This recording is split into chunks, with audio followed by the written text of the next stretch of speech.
بسم اللہ الرحمن الرحیم اللہم صلی علی محمد وعلی آل محمد کما صلیت علی ابراہیم وعلی آل ابراہیم انک حمید مجید اللہم بارک علی محمد وعلی آل محمد کما بارکت علی ابراہیم وعلی آل ابراہیم انک حمید مجید۔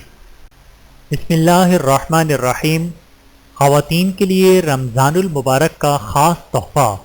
خواتین اور رمضان المبارک۔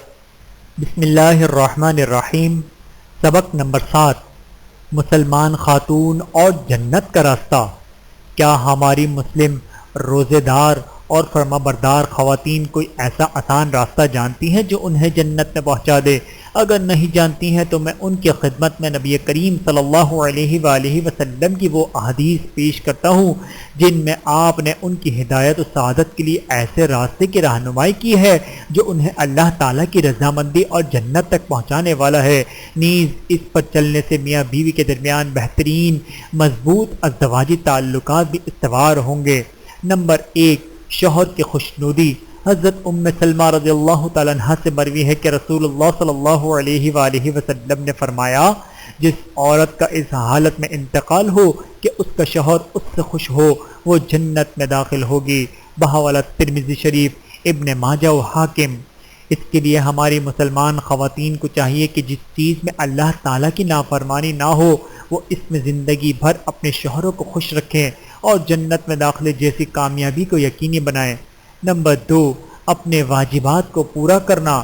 حضرت ابو ہریرہ رضی اللہ تعالیٰ عنہ سے روایت ہے کہ رسول اللہ صلی اللہ علیہ وآلہ وسلم نے فرمایا، اگر کسی عورت نے 5 وقت کی نمازیں پڑھیں، رمضان کے روزے رکھے، اپنی شرمگاہ کی حفاظت کری اور اپنے شوہر کی اطاعت کی تو اسے کہا جائے گا تم جنت کے جس دروازے سے چاہو داخل ہو جائے۔ بحوالہ صحیح ابن حبان، حدیث نمبر 673۔ نمبر 3، بچوں پر رحم و شفقت اور ان کی اچھی تربیت کرنا۔ حضرت عائشہ رضی اللہ تعالیٰ عنہ فرماتی ہیں، ایک مسکین عورت اپنی 2 بچیاں اٹھائے ہوئے میرے پاس آئی، میں نے اسے کھانے کے لیے 3 کھجوریں دیں تو اس نے اپنی 2 بچیوں میں سے ہر ایک کو ایک ایک کھجور دے دی اور خود کھانے کے لیے ارادے سے تیسری کھجور اپنے منہ کی طرف اٹھائی، لیکن اس کی بیٹیوں نے اس سے وہ بھی مانگ لی، چنانچہ اس نے کھجور کو جسے وہ خود کھانا چاہتی تھی 2 حصوں میں کاٹ کر ان کے درمیان تقسیم کر دیا۔ حضرت عائشہ رضی اللہ تعالیٰ عنہ فرماتی ہیں، اس کی یہ بات مجھے بہت پسند آئی، میں نے رسول اللہ صلی اللہ علیہ وآلہ وسلم کے سامنے اس کا کارنامہ ذکر کیا تو آپ صلی اللہ علیہ وآلہ وسلم نے فرمایا، یقیناً اللہ تعالیٰ نے اس کے لیے جنت واجب کر دی، یا آپ صلی اللہ علیہ وآلہ وسلم نے فرمایا اللہ تعالیٰ نے اس کارکردگی کے سبب اسے آنکھ سے آزاد کر دیا۔ بحوالہ مسلم، حضرت انس بن مالک رضی اللہ تعالیٰ عنہ سے مروی ہے، انہوں نے کہا رسول اللہ صلی اللہ علیہ وآلہ وسلم نے فرمایا، جس کی 3 بیٹیاں یا 3 بہنیں ہوں وہ اللہ تعالیٰ سے ڈرتا رہا اور کما کا ان کی پرورش اور نگہداشت کی تو وہ جنت میں میرے ساتھ ایسے ہوگا۔ اور آپ صلی اللہ علیہ وآلہ وسلم نے اپنی انگوٹھے کے ساتھ والی اور درمیانی انگلی کے ساتھ ارشاد کیا۔ نمبر 4، خواتین کا وفد رسول کریم صلی اللہ علیہ وآلہ وسلم کے دربار میں۔